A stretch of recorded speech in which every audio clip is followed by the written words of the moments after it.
Lynn doesn't think our goal should be to remake other societies and cultures.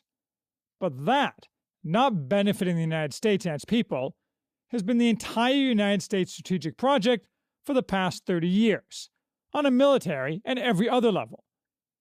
When we went to war in Iraq, not for oil, but to serve George W. Bush's insane idea that he could turn Iraq into a peaceful democracy, few conservatives thought what we were doing was giving leave to our rotten elites to, a few decades later, try to destroy countries like Poland and Hungary.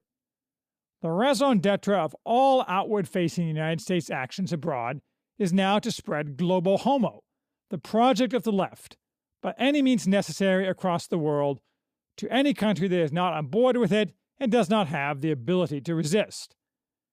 The American elite sponsors under our flag and funds weevils who travel the world, flying rainbow flags and dispensing pallets of cash, the latter dished out to small minorities eager to corrupt and destroy the societies in which they live, and to create astroturf NGOs who manipulate English-language media.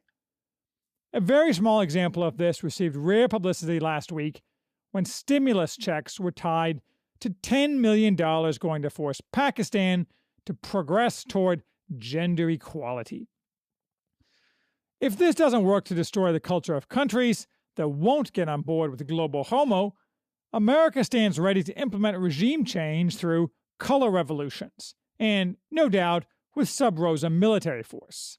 This, not fourth-generation warfare against Islamists, and not pushing back against Chinese hegemony, is the real strategic focus of America. It's not pretty. Of course, our military is by no means exempt from this corruption.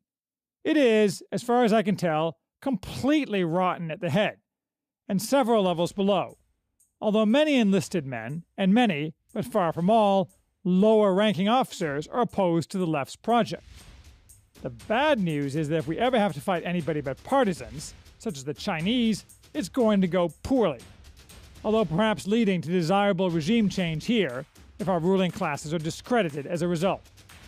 The good news is that if our illegitimate soon-to-be president, Joe Biden, ever tries to use the military to impose the left's will on our own soil, that will also go poorly.